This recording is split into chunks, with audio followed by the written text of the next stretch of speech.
اعوذ باللہ من الشیطان الرجیم بسم اللہ الرحمن الرحیم۔ معزز ناظرین و سامعین، آج کی نشست میں ہم ظہور امام مہدی علیہ السلام کے موضوع پہ گفتگو کر رہے ہیں، اور آج دجال کے بارے میں رسول اللہ صلی اللہ علیہ وآلہ وسلم کی زبان مقدس سے جو آپ علیہ السلام نے ہمیں اس کے بارے میں بتایا ہے، آج اس موضوع پہ ہم گفتگو کریں گے۔ دجال کہاں ہے، یہ بات دلچسپی سے خالی نہیں کہ خود حدیث شریف میں دجال کے موجودہ مقام کا تذکرہ ہے، اور آپ صلی اللہ علیہ وسلم نے اس کے بارے میں اپنی حیات مبارکہ میں ہی پیشن گوئی فرمائی تھی۔ جب رسول اللہ صلی اللہ علیہ وآلہ وسلم نماز پڑھ چکے تو وہ ممبر پر تشریف فرما ہوئے اور مسکراتے ہوئے فرمایا، تمام لوگ اپنی جگہ بیٹھے رہیں اور کوئی اپنی جگہ سے نہ جائے، اور پھر فرمایا کہ تم جانتے ہو کہ میں نے تمہیں کیوں جمع کیا؟ لوگوں نے کہا اللہ اور اس کا رسول جانتے ہیں۔ تو فرمایا نہ میں نے آج تمہیں کوئی خوشخبری دینے کے لیے جمع کیا ہے اور نہ ہی کسی کا ڈر سنانے کے لیے جمع کیا ہے۔ اب فرمایا اللہ کی قسم میں نے تمہیں تمیم داری کے اس واقعہ کے بارے میں آگاہ کرنے کے لیے بٹھایا ہے جو واقعہ اس نے مجھے بیان کیا ہے، اور پھر آپ نے دجال کے بارے میں جو میں تمہیں بتایا کرتا ہوں اس کی تمیم داری کے واقعہ میں تصدیق ہے۔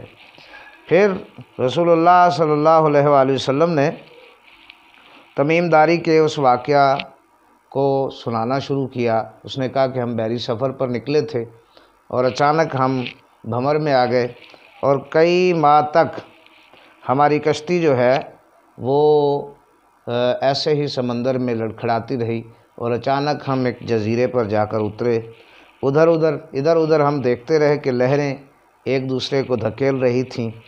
اس وقت سورج غروب ہو رہا تھا جب ہم جزیرے پہ پہنچے، اور ہم ایک چھوٹی سی کشتی میں بیٹھ کر جزیرے کے اندر داخل ہوئے۔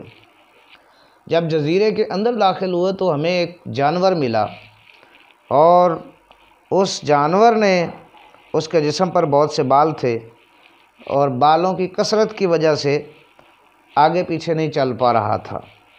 انہوں نے کہا کہ اے جانور تو کیا چیز ہے؟ تو اس نے کہا میں جساسہ ہوں، یعنی اس جانور نے اپنا نام جساسہ بیان کیا۔ انہوں نے کہا تیرا ستیہ ناس ہو، تو کیا چیز ہے اور تو کیا چاہتا ہے؟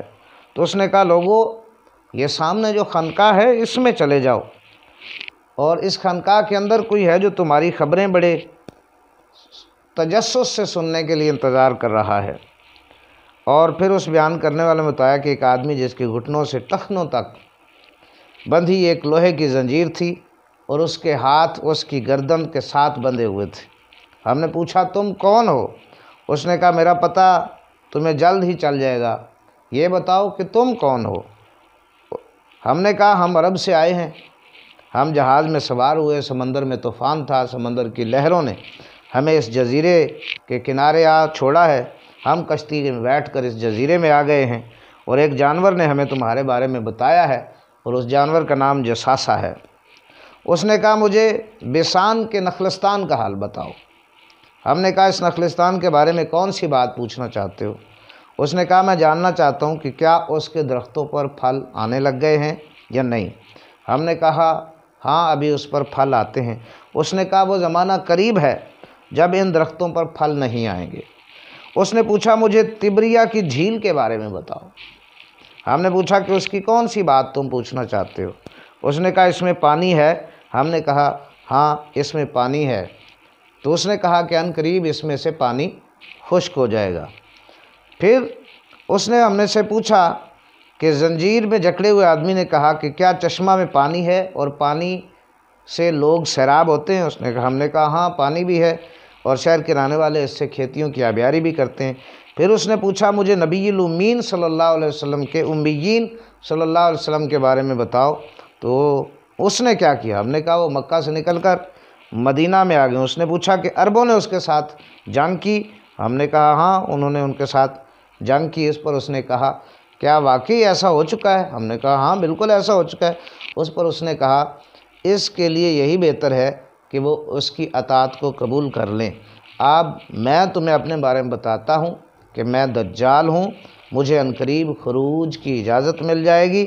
اور یہ واقعہ سنانے کے بعد رسول اللہ صلی اللہ علیہ وسلم نے اپنا عصا لاٹھی ممبر پر مار کر فرمایا، یہ ہے طیبہ یعنی مدینہ منورہ۔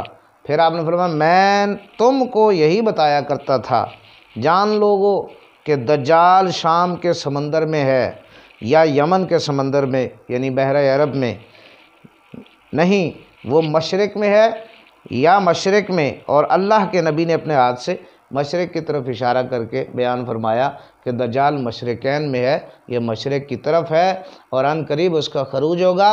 اور اگر میں اس زمانے میں موجود رہا تو میں اس سے خود ہی نمٹ لوں گا، اور اگر اس کا خروج میرے بعد ہوا تو تم میں سے ہر اہل ایمان کی ذمہ داری ہے کہ اس کی پہچان کر کے اس کے فتنے سے محفوظ رہے۔ وما علینا الا البلاغ المبین۔